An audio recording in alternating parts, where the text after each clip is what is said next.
Thank you for tuning into our podcast, Canal Days, What Life Was Like in the Industrial Connecticut River Valley of Massachusetts. I'm your host, Carrie, and joining us today is Holyoke's very own local historian and creator of the historical tours of Greater Holyoke, Robert Camus. He personally offers and leads public and private tours, as well as presentations of historical sites within communities throughout the state of Massachusetts.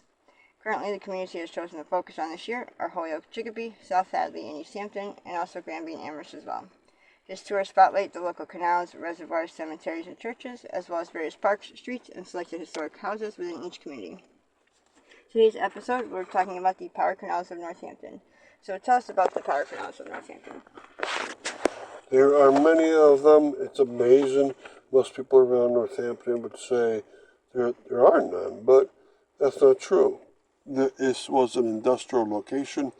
It was the county seat for a long time, and it grew up with a lot of industries, and it changed over with the times into power canals to power those industries.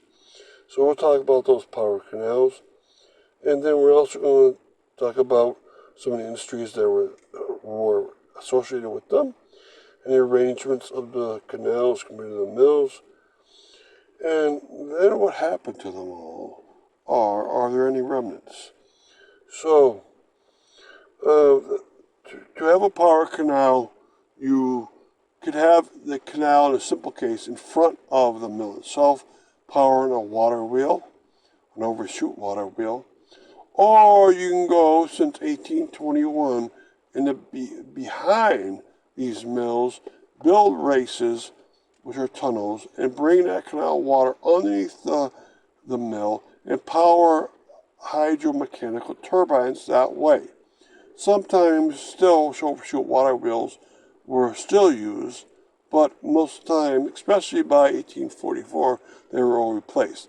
There was a transition era in the 30s where there were about equal overshoot water wheels made out of wood and then metallic hydromechanical turbines.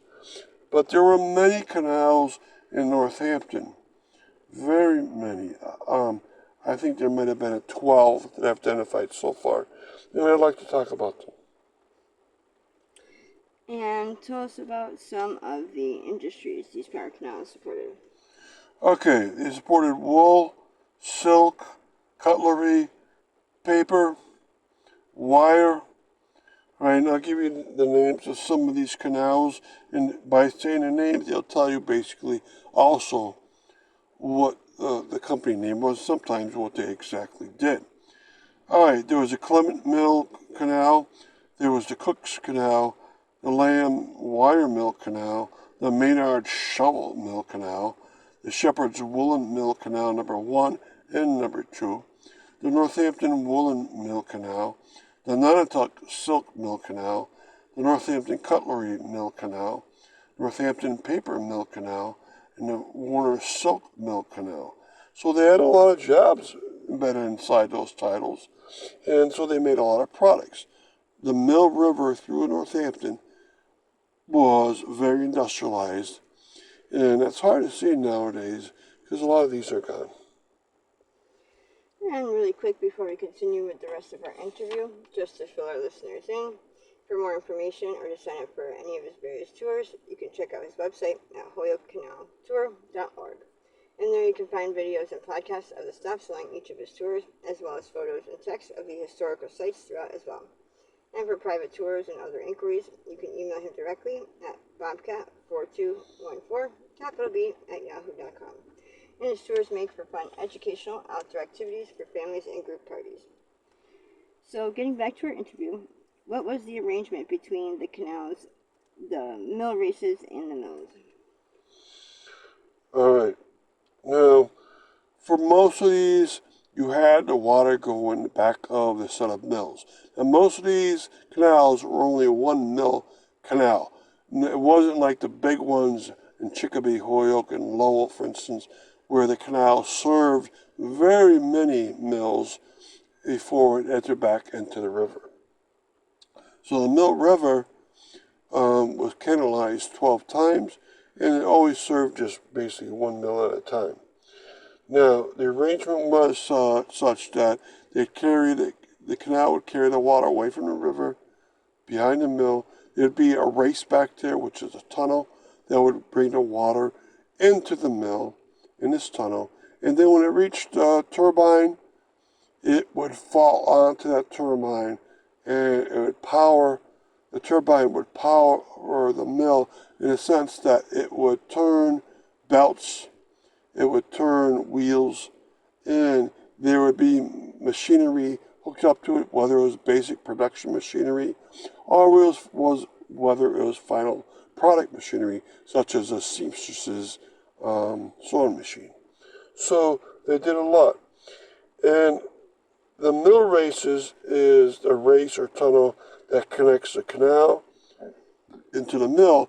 But after the water is used for this power, it needs to carry the water back out to the river. And so the canal water keeps going, drops back into the canal. Since it's back now in the Mill River, the next canal downstream can receive the water. In every case, you also need a dam to push the water inwards. And then the canal can receive the water.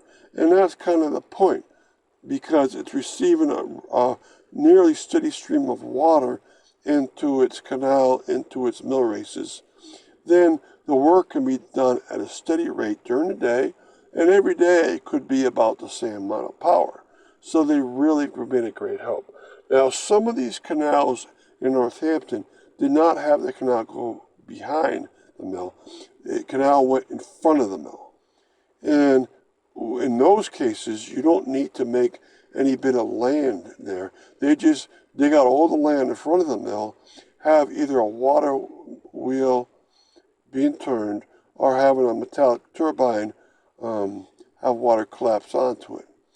All right, these are actually not as good as bringing the water behind, because when you bring the water behind, you can serve many tunnels behind there on that one mill, and the water can drop from a great height into an empty space, not into an area that's already flooded with water.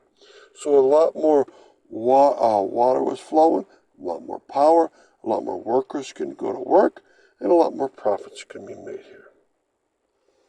And what happened to these power canals?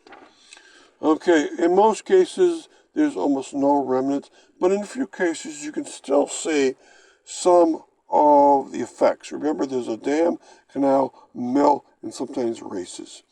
The Maynard Shovel Mill Canal, its dam is still in place. It's on the campus of Smith College, near its sports fields.